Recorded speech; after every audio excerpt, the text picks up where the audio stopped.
Hello and welcome to the FATBOSS guide to the Radiance of Azshara encounter on Mythic. So this boss is nearly identical to its heroic counterpart, so we don't want to waste too much time in this video and instead just jump straight into the meat of it, because if you can kill Savara, you should be able to kill this guy very soon afterwards. So the only difference in Mythic is that in Phase 2, you're going to have 2 Stormwraiths spawn instead of 1. You need to kill both of them to get back into the first phase. Now you should split the raid at the very beginning of the fight, with 1 tank, 2 healers and an even split of DPS on either side.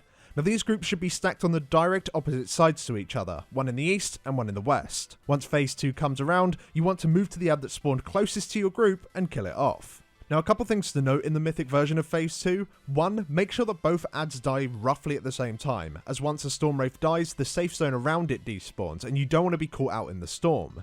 And 2, the Stormlings, the little guys, their Chain Lightning cast really hurts. It can easily kill people if it overlaps with a Gale buff it casts at the same time. Because of this, you want to make sure that you have a good mix of AoE cleave DPS in each group to make sure that the ads can be cleaved down pretty quickly. Everyone should also make sure that they have the best CC talents available for these ads as well, as you really just don't want them to cast. To help keep them under control, we tanked the Stormwraith in the middle of the safe zone until it reached around 80% energy and was about to cast its Gale buff it. At that point we dragged it to the edge, took the knockback, then tanked it in the middle again so that we could cleave all the ads down really cleanly. Now once both Stormwraiths are dead, finish off any remaining Stormlings, then return to your starting position. If you don't, then the Stormwraiths can spawn in some awkward locations in the next phase too. Aside from that change, there is only a few other things to note about this fight on Mythic, and one is the Unshackled Power cast. This hits really hard, likely to take around 80% of your health off.